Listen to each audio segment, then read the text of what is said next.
আম্মুর গাছে সাজনা শেষ হওয়ার পরেও দেখছি হঠাৎ করে একটা ১২ মাসের সাজনার গাছ ছিল, সেটাতেও দেখছি অনেকগুলো সাজনা ধরে আছে। তো আজকে সেটাই হঠাৎ করে বাগানে গিয়ে দেখে তো খুবই ভালো লাগলো। আর এই যে আমার আব্বুর লাগানোর যে কাঁঠাল গাছ, সেটা তো মাশাআল্লাহ অনেকগুলো কাঁঠাল ধরেছে। কিন্তু জানি না কয়দিন থাকবে, কাঁঠাল পাকার আগে হয়তো চুরি হয়ে যেতে পারে, যেহেতু ফাঁকা জায়গা, একদমই ঘেরা না আমাদের এই বাগানটা। এটা মূলত আসলে আম বাগান বলা যায়। এখানে আমের গাছগুলোই বেশি লাগানো হয়েছিল, কিন্তু এটা বেশি দিন আসলে আমের গাছগুলো আর থাকবে না, কারণ আমের গাছে আম আসলে তো ধরছেই না। এবার তো আমের ফলন খুবই কম, আম তো নাই গাছে বলতে গেলে, যে কয়েকটা আছে এটা আসলে না বলাই মানে না থাকাই বলা যায়।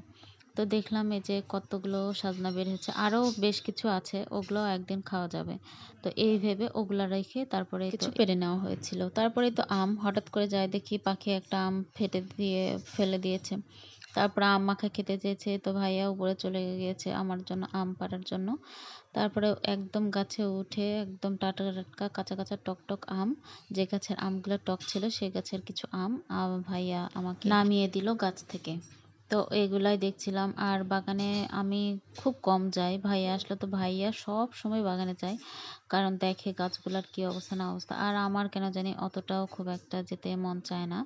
আমি এতে আমগুলো কুড়িয়ে নিচ্ছিলাম, একদম ডালসহ ভাঙা আম, তো ওগুলাই হাত দিয়ে একদম কুড়িয়ে নিচ্ছিলাম। তারপরে তো বাসায় এসেই একদম পানিতে ভিজিয়ে রেখে ছিলে নিয়ে এগুলাকে একদম গ্রেট করে নিয়েছি। একদম গ্রেডের যে একটা মেশিন থাকে, ওইটা দিয়ে একদম গ্রেট করে নিয়েছি, একদম কুচি কুচি, যেটাকে একদম বলে আম ভর্তার মতো, একদম ভর্তা ভর্তা হয়ে গিয়েছিল।